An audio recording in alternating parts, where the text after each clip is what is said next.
he pissed off the wrong people, I guess.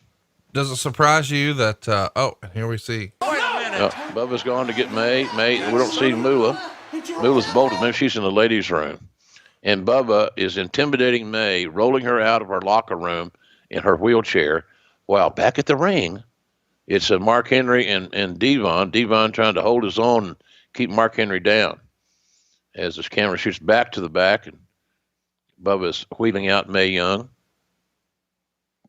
Talk to me a little bit about Mae. Were you surprised that Vince was willing to let her and Moolah take these kinds of bumps?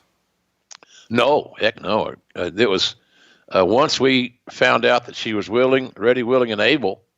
I think everybody jumped on the wagon, and of course the Dudleys are leading the way because that's a great rub for them. I mean, they're the guys who are power bombing an 80-year-old lady, and for heels, that's a pretty good thing. So I know Bubba and Devon protected their turf there with Mae, and rightfully so. So now on the rampway, here comes Bubba as Mark Henry's making a big comeback and turning the corner, and Bubba has got Mae at the top of the ramp. She's in her wheelchair, neck brace on. Devon jumping Mark Henry, who got distracted.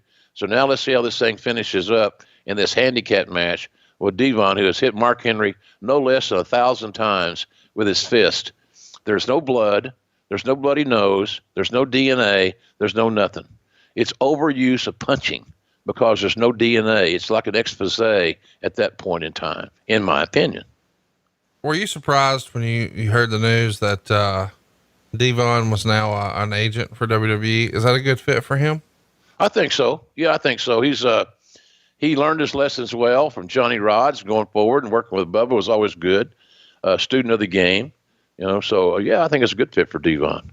He's got two sons that I keep hearing. He's got two twin boys that may get in the business at some point in time if they're not already. I don't know. I don't hear a lot about that, but in any event, the Dudleys are doing well right now. Mark Henry is down in the cell. Bubba's got that crazy look in his face, like his faraway look in his eye. Mae is getting antsy and restless.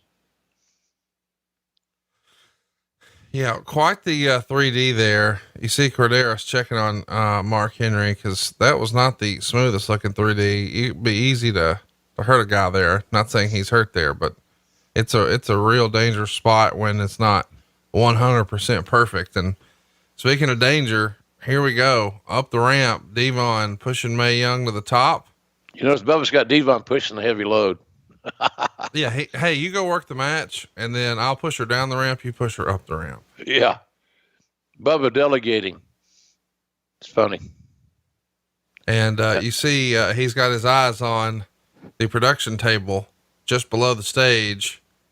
And, of course you're building the drama here. I'm going to play the audio and just let our listeners hear this. What was he doing? Devon was going to run Mae right off the, man.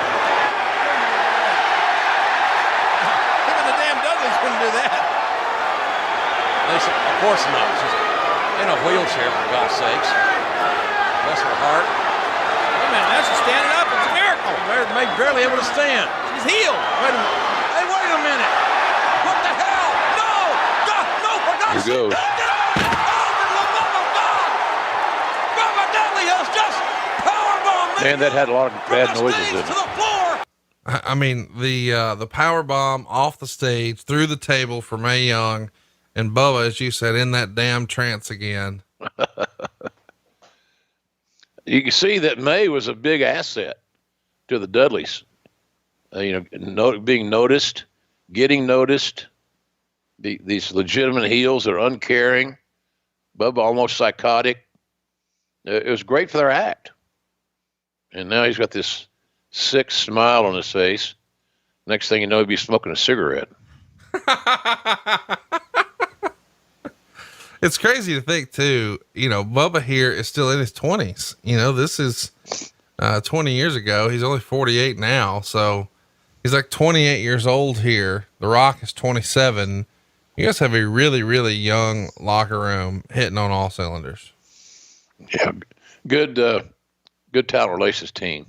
A lot of good guys there in that area that we worked together. And yeah, I thought we did well. Building some athletic youth. Experienced youth. Getting Bubba and Devon was a lot like when WWE robbed rated Ring of Honor with guys like Rollins and Daniel Bryan and Samoa Joe and all those cats. So it was good. It's a good get for us. And again, we're just going to replay the hell out of Mae going through that table, because this spot will never be. This is like once in a lifetime deal. The courage of her doing this is hard to explain. There's a lot of guys that would have reservations about taking that bump. Absolutely. Men, young men. And of course, here we see Mae in the ambulance with Mark Henry, and doctors caring for her. Should be driven away in the ambulance. But for her to do what she did is so unselfish, so brave. And now, speaking of integrity and intelligence and the other 3I, intensity, here comes Pittsburgh's own Kurt Angle with hair. It's worth mentioning Mae Young took this bump one day after she turned 77. Her birthday was on the 12th. Of course, this is the 13th, but she's 77 years old. And of course, we're rounding on TV and saying 80, but whatever, close enough. It's hard to imagine, 6 years from now, somebody giving Ric Flair a powerbomb off the stage. And that's how old he would be 6 years from now, 77. That's unbelievable to think about. It is unbelievable. But that's Mae Young. She was the John Wayne of women wrestlers. Mae Young was in every locker room. For every promoter was their quote unquote policeman or policewoman. Because anytime a wrestler got out of line, started making problems, started becoming an issue, and the booker / promoter had to give Mae the office, so to speak, Mae would take care of the issue. The problem would go away, or Mae would beat the holy shit out of somebody. And every woman in the wrestling in that era was afraid of her, and rightfully so. She had a dainty little tattoo on her forearm. She played poker. She smoked cigars. Mae was Mae. There was nothing. Nobody was ever like Mae Young. We're working on a movie now about Mildred Burke called Millie, with Ash Abelson, and Mae Young is in that same. She'll be in that movie in some capacity because Mae was a policeman, and a damn good one. So we love Mae. And now it's the great entrance for Chris Jericho, the former AEW champion until we left Chicago. We should mention Jericho was all over the Wrestling Observer last week. He won Wrestler of the Year, Most Charismatic, Biggest Box Office Draw, Best on Promos, just tons of awards, just racked them up. Were you surprised that he won Wrestler of the Year and all these other accolades?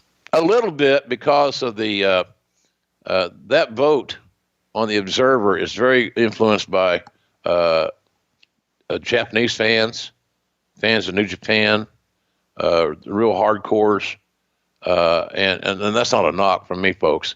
But I thought maybe Okada, because he's kind of the favorite in that world.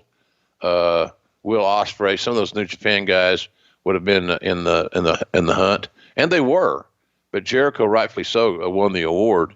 And I also want to congratulate Kevin Kelly. He was named the Announcer of the Year by the vote. I think I won it 15 times, which is kind of cool. I didn't do very well this one in the voting, but nonetheless, my role has changed. I think that's what somebody was telling me. That people don't understand your role. I'm not really doing this traditional play-by-play.